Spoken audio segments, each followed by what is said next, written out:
Welcome to the daily report of WHAP. And first off, we're going to hear a report from our news broadcaster, Jeff Jones, on the Green Revolution. Thanks. Now today's segment will be on the Green Revolution. Beginning around the 1940s, this utilizes new agriculture techniques involving a higher quality of seeds and fertilizers. Scientists have also used biotechnology to exchange DNA molecules directly into chromosomes of other plants. Overall, this revolution has increased calorie production per acre of land and increased population levels worldwide. Cities such as Tokyo and Japan are prime examples of the population increase. Take a stroll through the bushes to properly examine the Green Revolution. From another point of view, since many third world countries are in Africa, countries have experienced many consequences. They can't afford seeds and technology, but population levels are continuing to rise.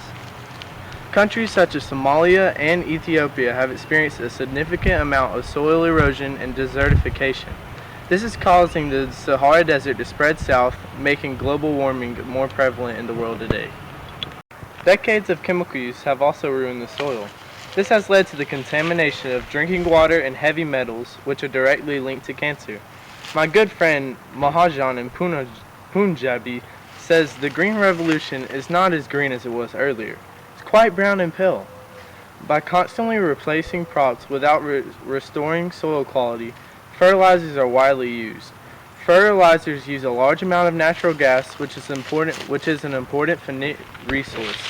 Also, the pesticides used can become runoff and flow into water supplies. This was my overview of the Green Revolution. Back to you, Jared. Thank you, Jeff. And now we're moving on to the Indian independence movement. In this segment, we have Mohandas Gandhi and Muhammad Ali Jinnah. Mr. Gandhi, can you give us your opinion on what Mr. Jinnah is trying to do? Yes, Mr. Jinnah just cannot seem to come to a compromise on how to run the newly formed India. He wishes to split off and form a Pakistan for his Muslim brothers. This will just tear India apart and undo the hard work all of us have put in to making our nation independent. I see. Mr. Jinnah, do you have any comments to make about this? First of all, I would like to thank you for having me on the show. Secondly, I would like to say, Mr. Gandhi, that I want to create Pakistan to provide true freedom for my Muslim brothers. We would not be treated fairly under a new Hindu government, and that is why I want to create a new country. You managed to work together to bring freedom to India. Why can't you work together for this? Well, you see, Mr. Jinnah... Mr. Jinnah? Mr. Gandhi, how dare you accuse me? This is why we don't get along. This is what you get for compromising with the Muslims. Long live India!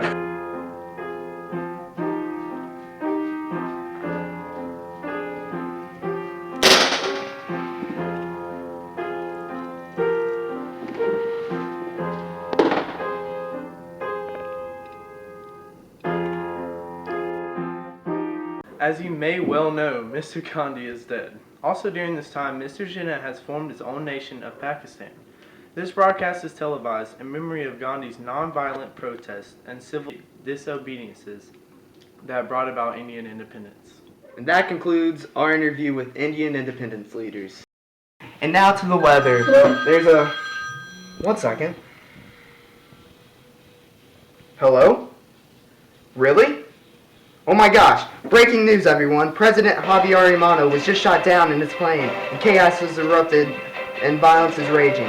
We're on the scene now in Rwanda live in the heart of the battle for live footage of the opposing groups, the Hutus and the Tutsis.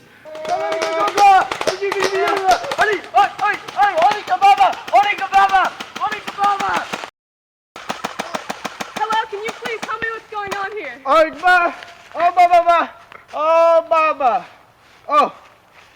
Can you tell me a little bit about where the conflict between the Hutus and Tutsis started? I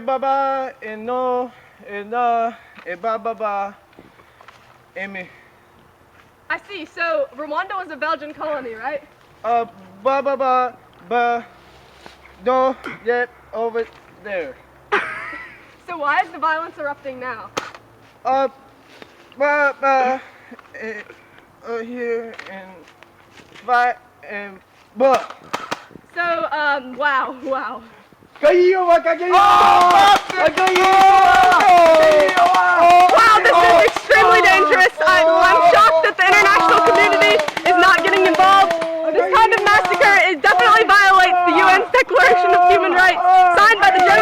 according to 1948. It says, everyone is entitled to the rights and freedoms set forth in this declaration, without distinction of any kind of race, color, sex, language, religion, political, or other opinion. And now to a similar situation in Palestine.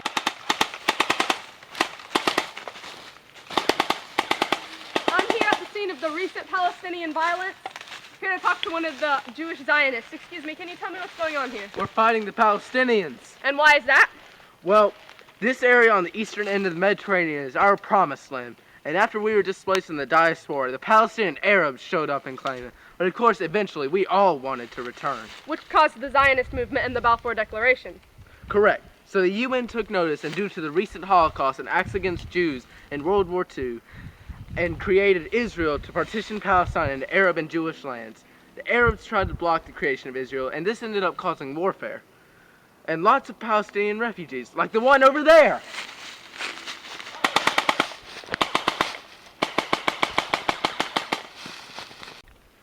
We're now going to go interview one of the Palestinian Arab refugees just hiding out nearby. Excuse me, sir, can I talk to you? Go! I'm not here to harm you. I have no weapons. So what is your story?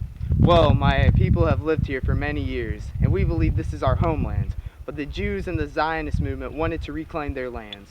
We didn't want Israel to be created, so that's when warfare started happening, and a lot of my people had to flee. I see. And that concludes our interviews.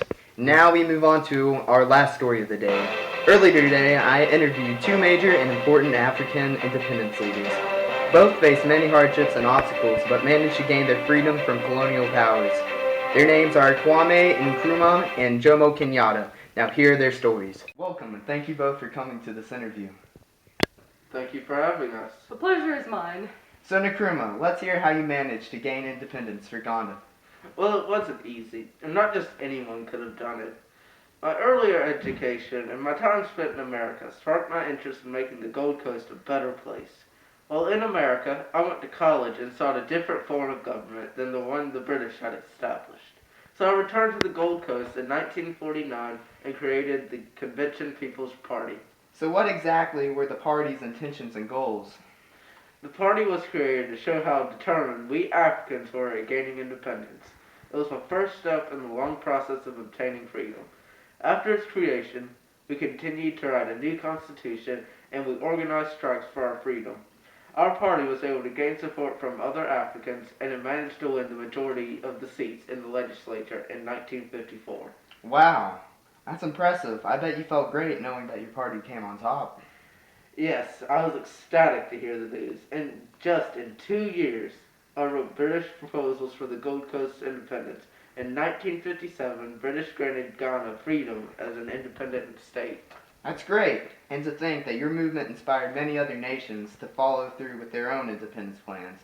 You set the ball in motion, which is truly the hardest part of the job. Well, thanks. I'm glad I inspired others to go and pursue their own independence. Clearly, your leadership has proven useful.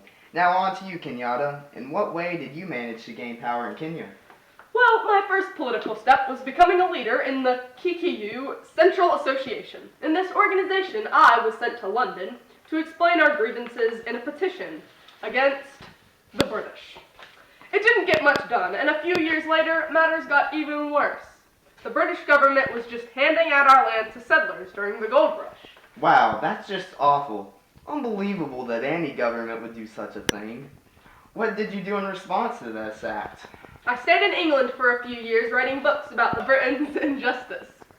I was trying to show the British people how their government was treating us and for them to support our movement, but to little avail. Later, though, in 1945, I organized the 5th Pan-African Congress with Nkrumah and other African leaders. Oh really? So you guys have known each other for quite a while, have you? Well, it hasn't been that long ago. Well, anyways, this Congress was an extremely important move for the ending of colonial rule and racial discrimination. Yes, it rallied up other African leaders like W.E.B. Du Bois and their people that supported them. And in 1947, I returned to Kenya and became the president of the Kenya African Union. But the union was banned 4 years later. This helped cause the Mau Mau freedom fight. Now, isn't it true that you were sent to jail for being involved in this movement? Yes, I was sent to jail, even though I had no ties with this group. And after my sentence, I became the president of the Kenya African National Union. Finally, after much political crisis and protests, the British let us Africans have a say in Parliament, which allowed Kenya to become independent in 1963.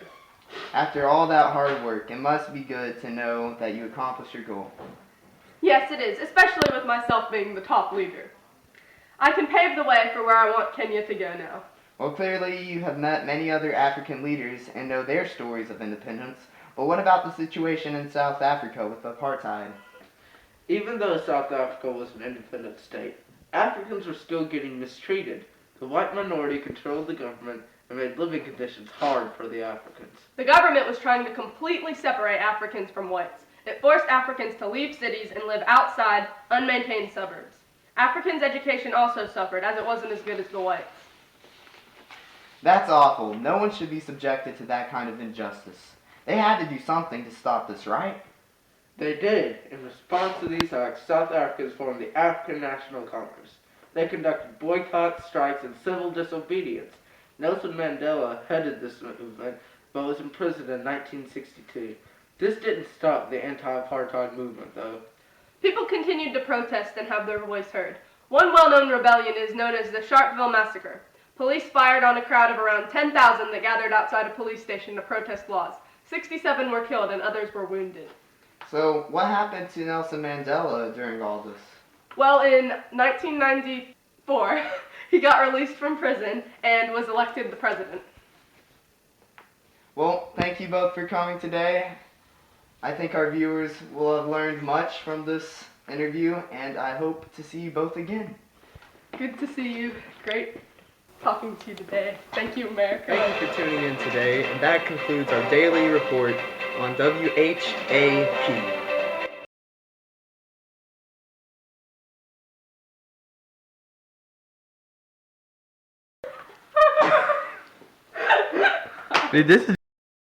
And that concludes our segment on the Green Revolution. And now to the weather. It looks like it's going to be cloudy with the... You're supposed to go! You didn't call fast, man! Alright, I'll call it. For the week, it looks like it's going to be mostly sunny. A little breeze here. It's going to rain. God! And now to the weather. It looks... Thank you for tuning in. And that concludes today's... Thank you for tuning in, and that concludes today's daily report on WA. In this segment, Yes, Mr. Jenna just cannot seem to... Sorry.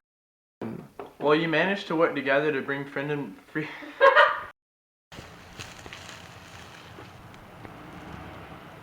We're gonna take a tour to the. This is what you get for compromising with the Muslims. Muslim. This is what you get for compromising with the Muslims. This is what you get for compromising with the Muslims. Long live India!